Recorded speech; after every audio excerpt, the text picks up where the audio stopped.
Welcome back. So for this video, we're going to talk about three different stories. One is a lot more lighthearted, a lot more fun, and I'm glad to see that it's going on.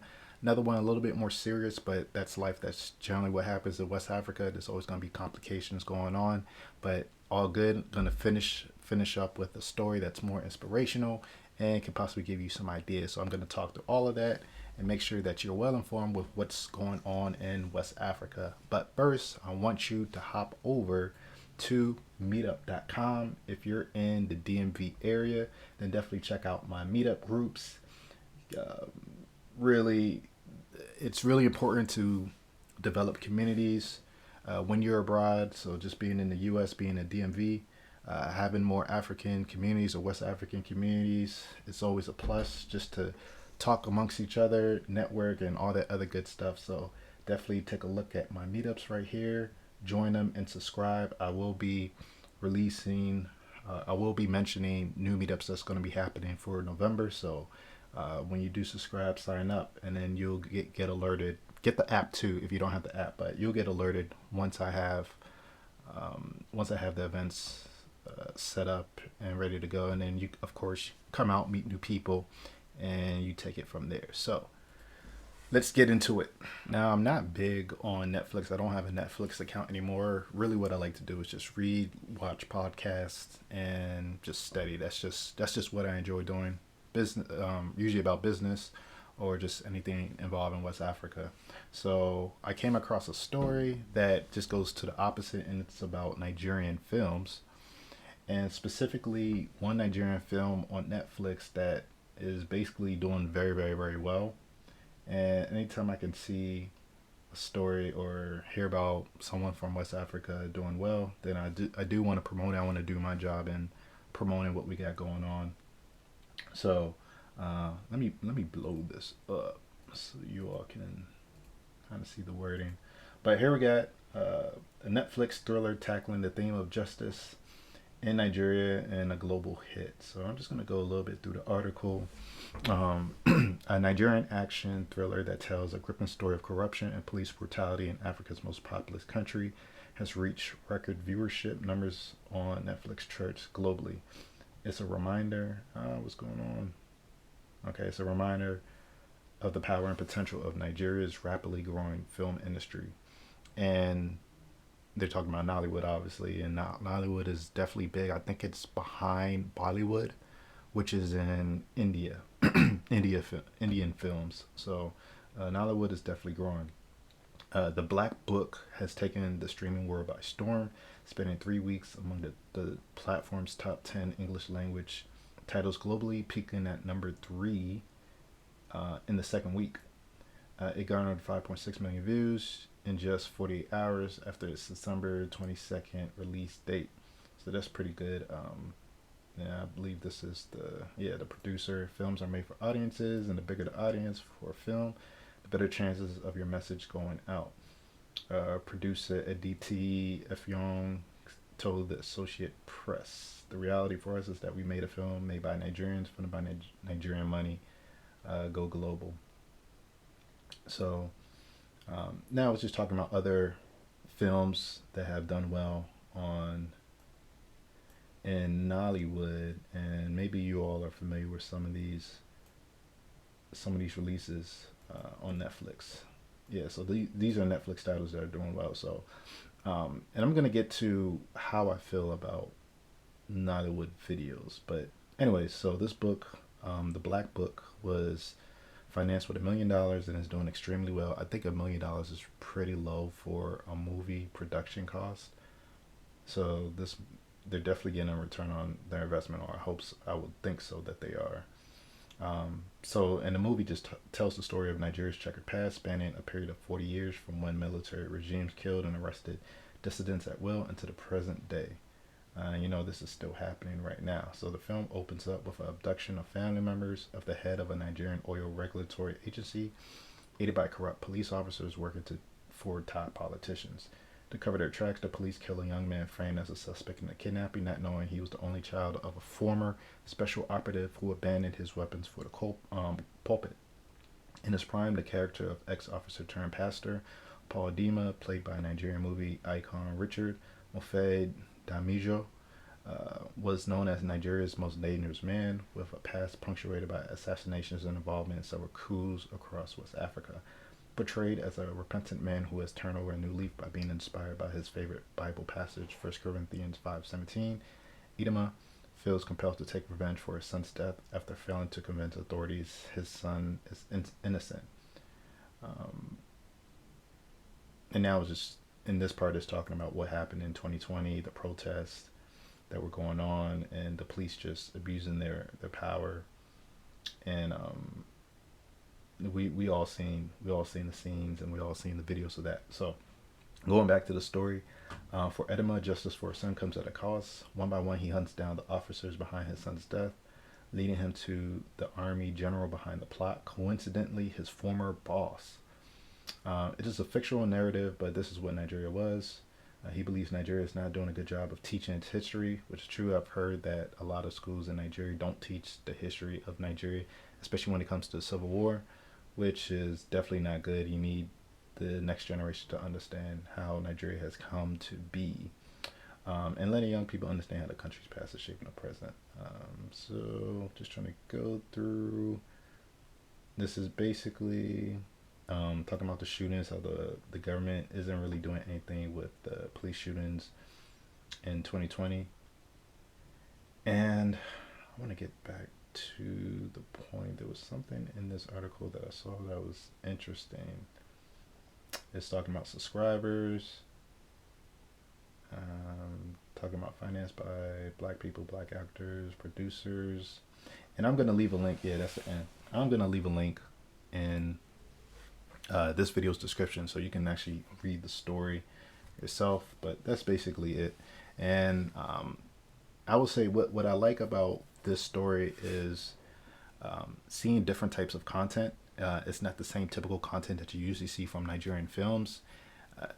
Most of the storylines of Nigerian films that I see online is always about relationship drama, or something about blood rituals, or something back in the village, some type of sorcery, type of magic, type of thing that's going on. So I like that there's even though it's based on historical information or what happened in the past in Nigeria, I like the fact that someone is taking time to talk about that story, something unique, something that it's a thriller more than drama, another thriller.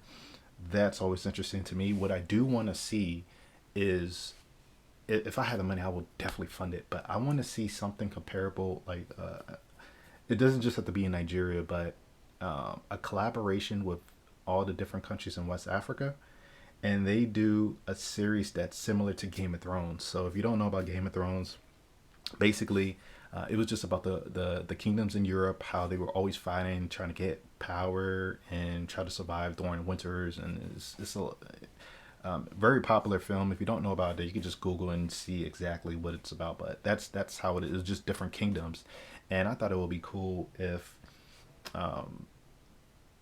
like just different African tribes or whoever came together, made a movie about the different kingdoms in West Africa and how they interacted with each other, and the strategy involved and all this. Like if you just look at some scenes from Game of Thrones, and then you could kind of get the understanding of what I'm talking about. But that's something I would definitely like to see. I would say,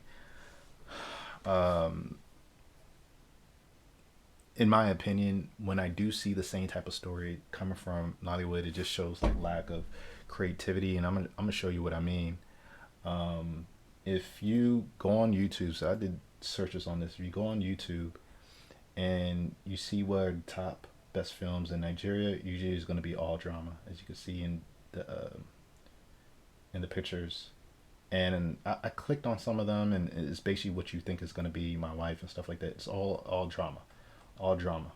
Now these videos are kind of like 5 years old, 6 year olds, so they're not so new, but you get the gist. This is what was popular, has been popular, and it's just the same type of genre. It just gets old. I looked at the more recent ones that have come out. So this is like a month ago, 2 months ago, the most popular or the top 10 Hollywood movies, and all you see is blood money, sacrifice, crime, blood, wealth. Like you see, like you see the same trend, and I'm sure a lot of you are tired of kind of just seeing the same movie, especially if you're abroad. Um, it just gets old, and it's just like, okay, well, okay, you people have done this before. Can you do something else? So what what is really good about Netflix is it does offer the opportunity for different people to come with different storylines, and because you're paying for Netflix, you don't Netflix has to see what's going to be popular amongst like just a global audience. So I came across this one website that just talked about the best Nollywood movies to watch on Netflix. What's the top grossing ones? And if you click on them, like they're not all. I don't know what this. Another ad.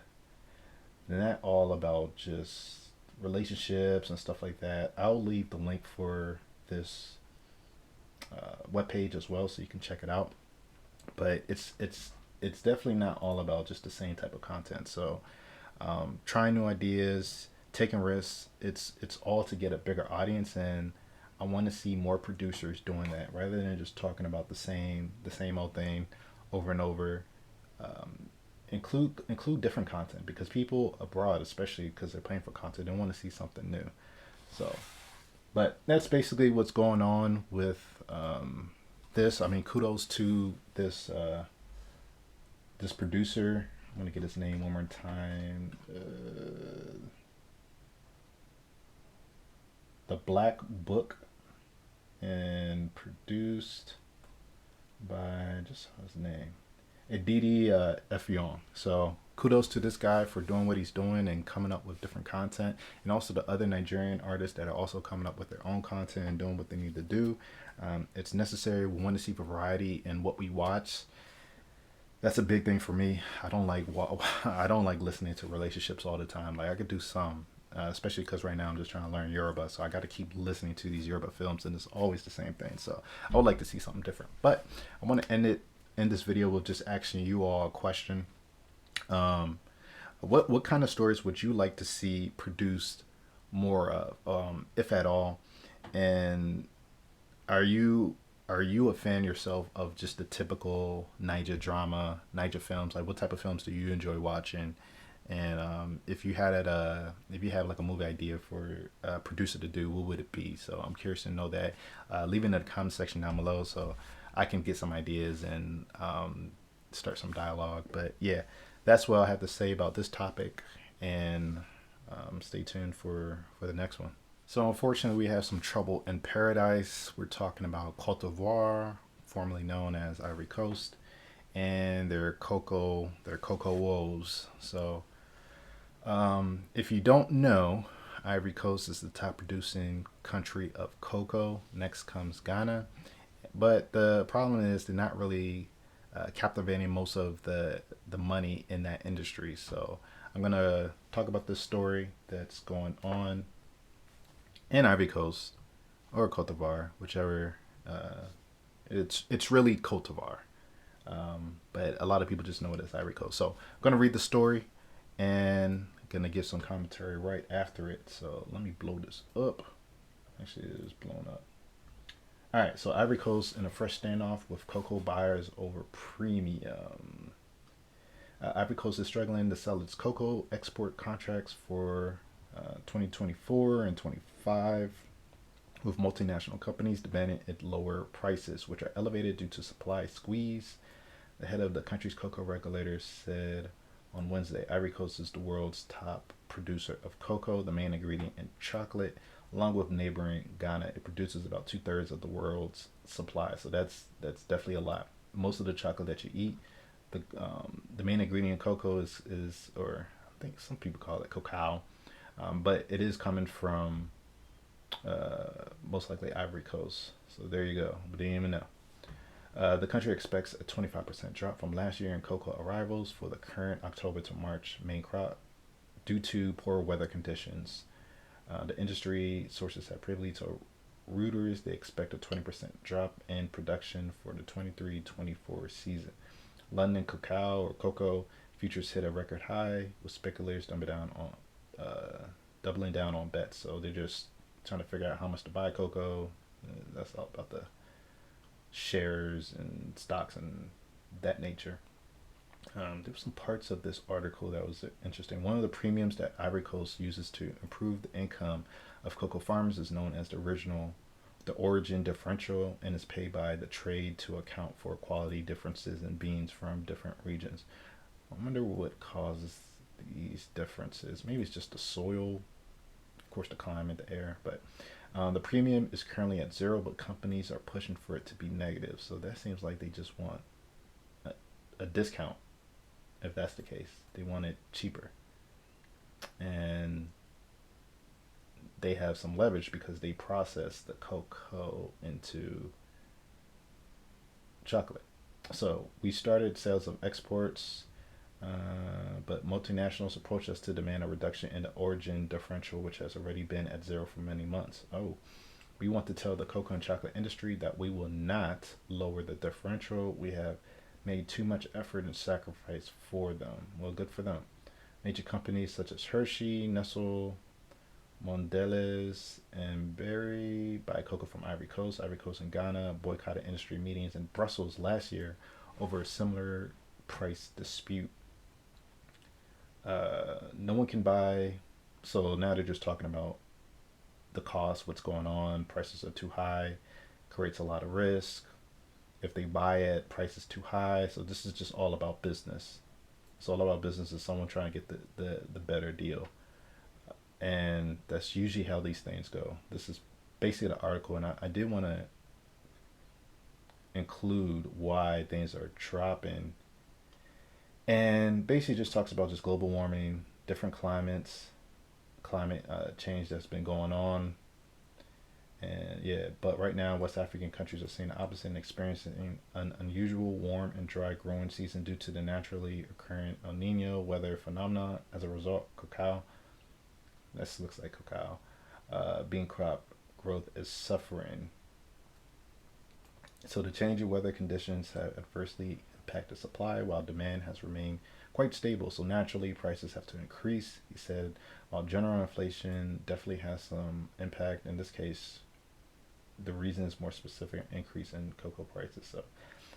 So the prices are going high. This is just a chart of what's been going on. And the price hike is likely to be reflected across the market. Many brands of chocolate have been consolidated and are now controlled by only three firms: Mars, Hershey, Nestle. Because of how little competition there is in the chocolate manufacturing market. Many Halloween favorites. If you're in the U.S., Halloween is coming up, or really it's today. So there you go. For those outside of the U.S., I'm sure pretty much everyone knows what Halloween is. Um, so there's going to be an increase in price. Retailers believe they have no choice but to push the higher prices down to consumers. That's always going to happen. So I just wanted to. The reason why I brought this article up is just to show that, hey, weather has a huge impact on just the production, and when there's less production, when there's less quantity out there in the marketplace, then you're not going to have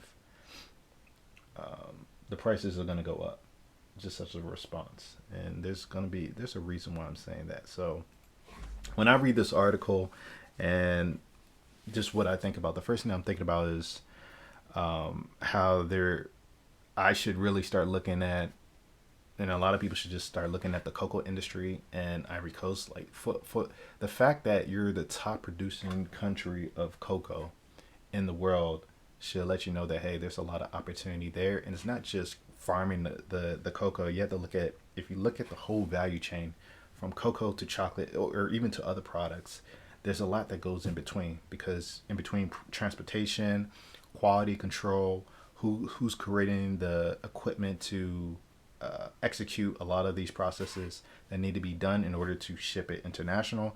There's so much stuff in there, and I'm just thinking, okay, maybe there's a way I can get into to a choke point that's just stopping production or stopping people from really getting more involved into this industry.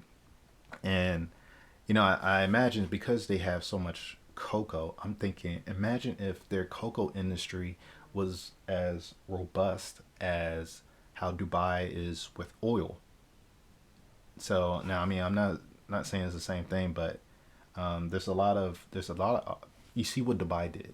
there's a picture that shows Dubai before they really start developing their oil sector, and then how to start looking at how their oil or how their country looks like after. I'm actually gonna try to find it. Dubai before and after, so you could kind of see what if you develop in. Okay, this is a good one. Let me see. Let me see. Okay, so I'm gonna show you this. This is cities grow from desert to metropolis makes Las Vegas look like quaint. So this is Dubai in 1990.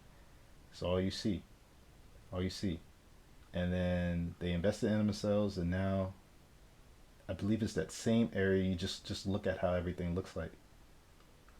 Look how developed it is. So the opportunities there, and agriculture is just one area. There's other areas that we can invest in as well. There's a lot of countries that don't have natural resources like that, but they're still one of the higher performing or high economic countries in the world. So nothing is stopping you. So that's what, when I see how just knowing that Cote d'Ivoire is blessed with so much cocoa, and of course producing other crops, I'm thinking, okay, there's so much opportunity to expand, grow, and I know that I should really be involved in it. Um, One thing about the chocolate industry, it is worth over $1 billion. So that was something that was interesting. So I just did a quick search. $127 billion is what the industry is worth. But unfortunately, when it comes to Ivory Coast, and this is usually what happens. I thought it would talk about it right here. Yeah, Ivory Coast produces around 45% of the world's cocoa beans, but receives only around 4% of the chocolate industry's estimated annual worth of 100 billion. So they're producing cocoa, but they only get roughly around like less than 5%. And so it's just the opportunities there, the money is being made there. It just comes down to which part of the value chain do you have you captured. You grow it, you should be producing, create a chocolate company.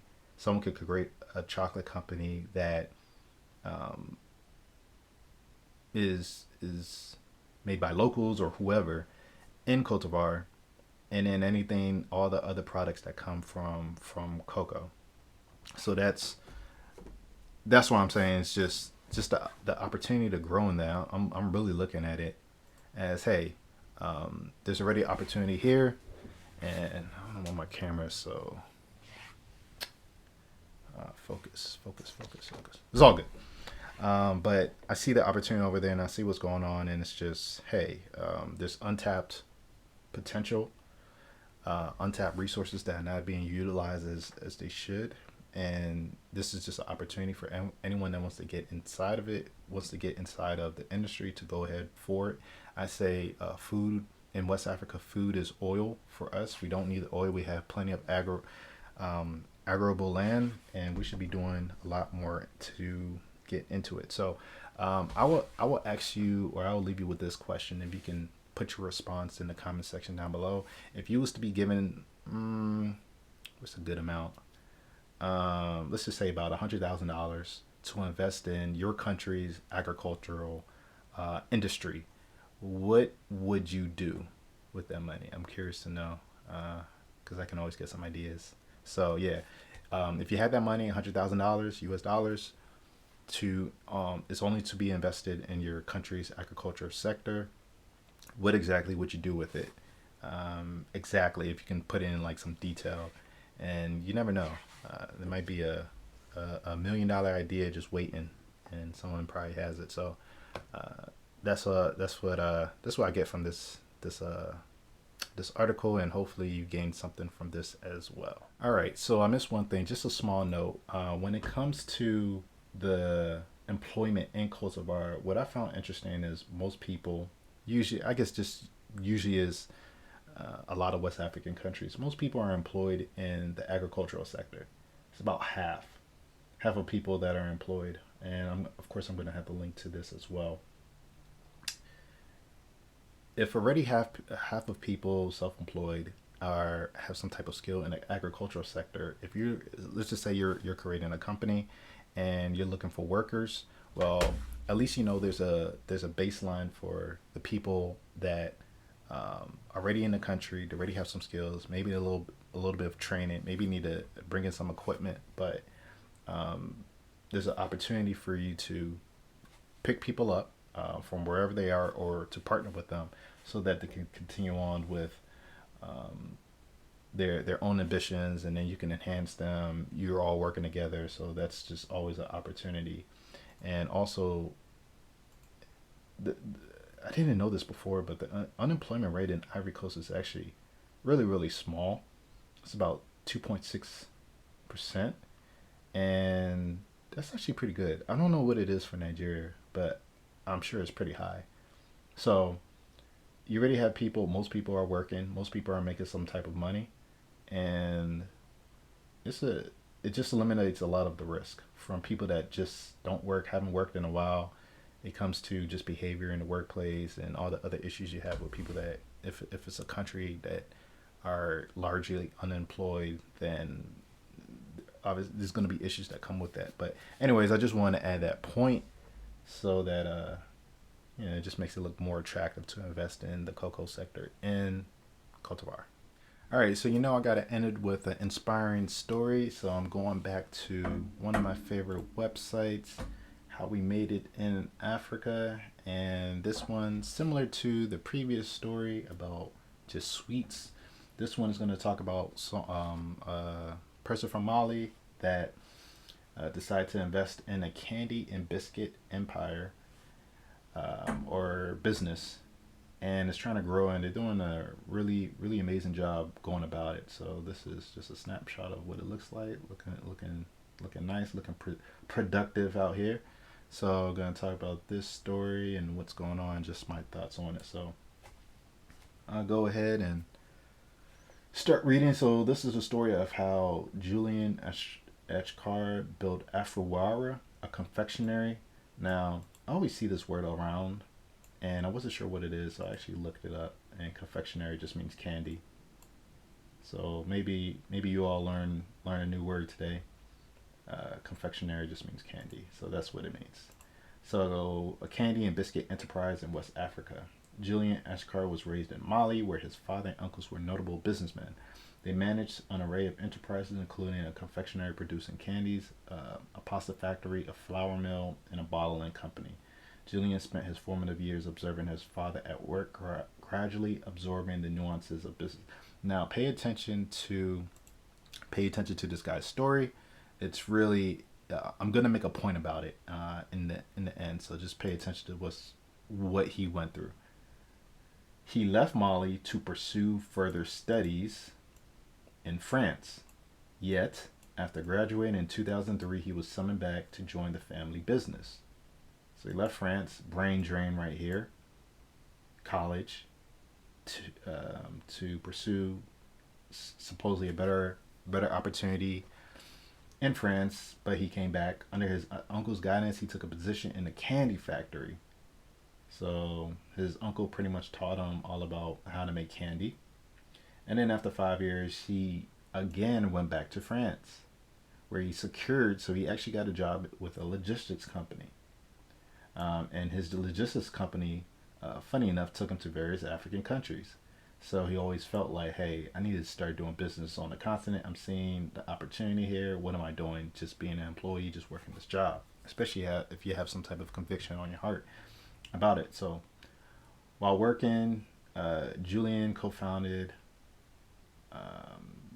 Comptoir Export du Matrajes Premier. Hopefully I said it somewhat right. Ingredient manufacturer with two university friends. See, I always wish that when I was in university, I had friends that were interested in business. Unfortunately, I wasn't, but this would be nice. We could have made some money. But anyways, initially Julian played an advisory role, but he joined the company full time in 2010. So that's just talking about um, what he was able to do, what they were doing with that.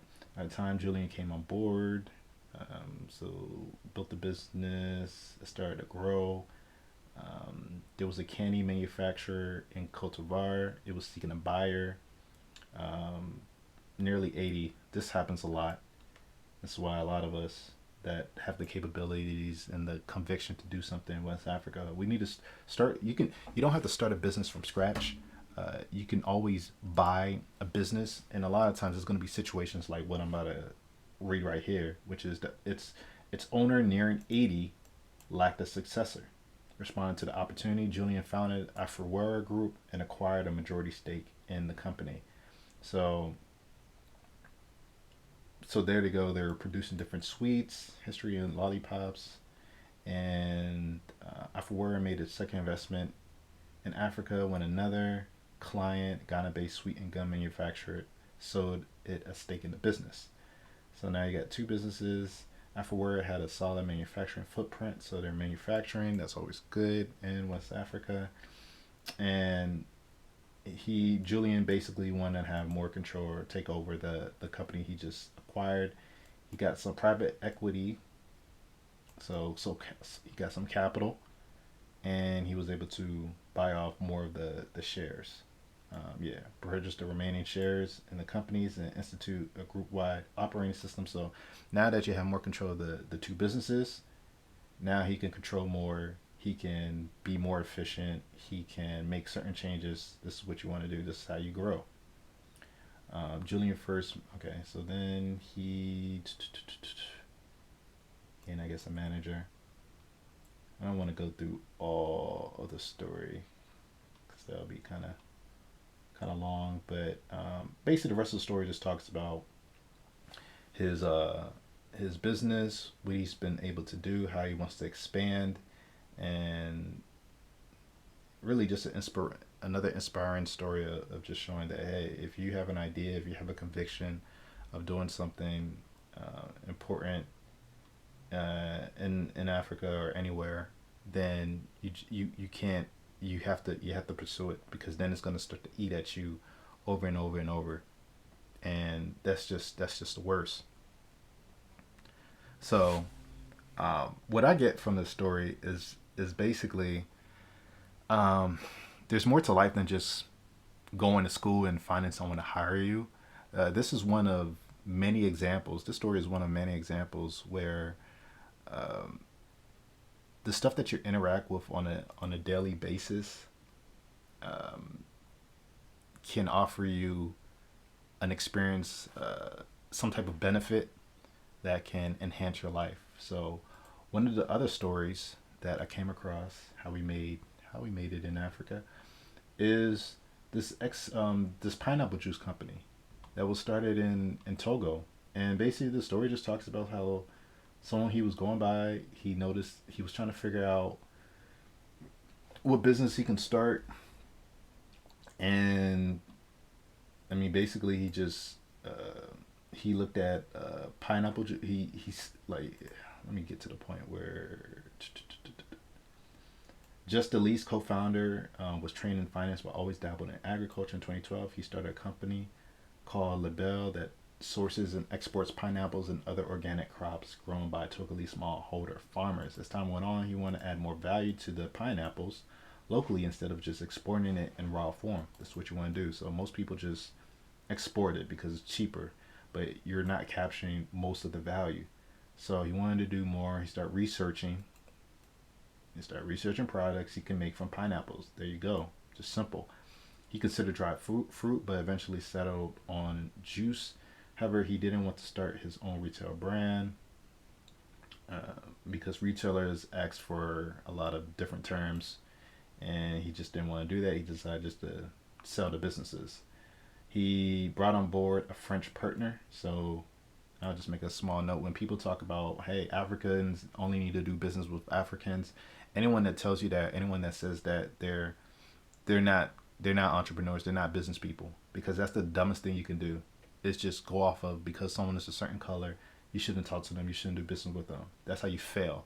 A lot of people that I see trying to do business in Africa, especially ones coming from um, the diaspora, Black Americans, even Europeans, Black Europeans seem to have this mindset that you can only do business with black people, and it's just the most idiotic thing that a person can say. Like they're not, and then when you look at the results, they're not employing anyone on a major scale, or if at all.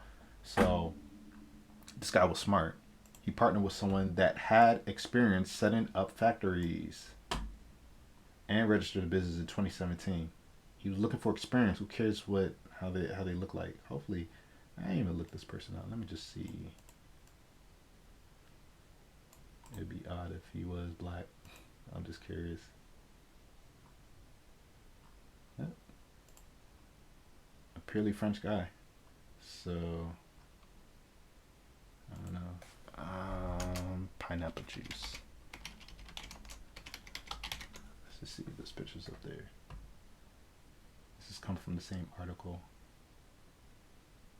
Maybe it's this one. But anyways, the whole point is just showing that hey, if you're trying to get into business and you're trying to do effective business, you gotta find a way to partner with whoever can add value to your company, so you can add value to your customers. That's who you're going after. But anyways, you found a partner with someone that had experience. That's always the move when you're trying to do something as big as manufacturing, anything that deals with industrial size scale. You always want to have people that have experience around you. The owners were unable to secure financing from Togolese banks. That's unfortunate, but this definitely needs to improve loaning money to people. But of course, they need collateral, and it's really risky. But eventually connected with Moringa, a French investment fund that focuses on agroforestry projects in Africa and Latin America. So he was able to get funding. This is the guy right here, co-founder and president. This guy right here has been eating good, I see. So hey, he's doing good things. And then it just talks about his roadblocks into doing what he needed to do.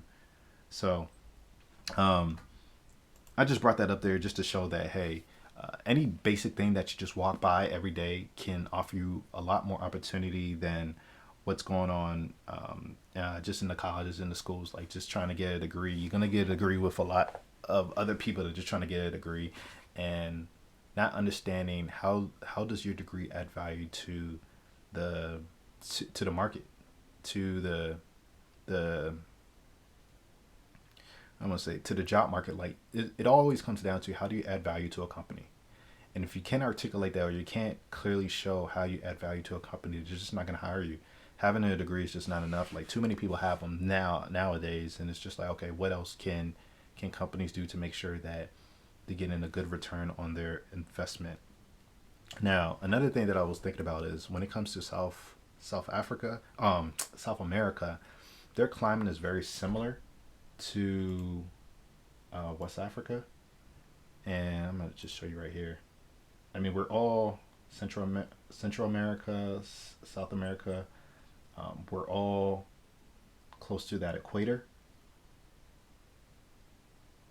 so we have a lot of the same seasons. And I know that Central South America, a lot of those countries have capitalized on their agriculture sector. They ship a lot of their products all throughout the world. And if they're able to do it, then it's also an opportunity for us to get into it. Um, there was something else that I wanted to show. Oh, yeah. So the biggest thing, at least in America, I'm not sure how it is across the world, but I'm sure it's a popular avocados. So avocados are especially big in North America, but I guess globally. And this is an opportunity because we have a lot of the same, as far as between Central America, Southern America, or parts of Southern America, and then you have West Africa right there. Our climates are similar. We got that tropical climate.